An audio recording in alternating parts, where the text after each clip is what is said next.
पोलिसांकडून दावा केला गेला आहे कोर्टात की आक्षेपार्ह व्हिडिओ आणि चॅट केवलकरांच्या मोबाईलमध्ये सापडलेला आहे. बघा, जी केस दाखल झालेली आहे ती NDPS ॲक्टच्या अंतर्गत आहे. NDPS ॲक्टचे जे कलम आहेत त्या कलमांच्या माध्यमामधून ही चौकशी होणं अपेक्षित आहे आणि त्याच माध्यमातून ती चौकशी त्याच दिशेने झाली पाहिजे अशी आमची सगळ्यांची त्या दिवशी मागणी होती आणि ती आहे.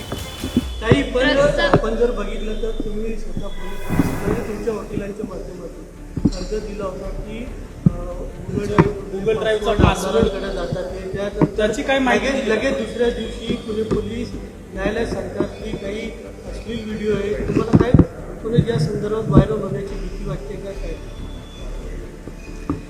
असं काहीही नाही. त्या दिवशी मी CP कार्यालयामध्ये माझ्या मिस्टरांना भेटायला गेले होते आणि एक वकील म्हणून भेटायला गेले होते कारण मला तिथे कोर्टात हजर व्हायचं होतं दुसऱ्या दिवशी.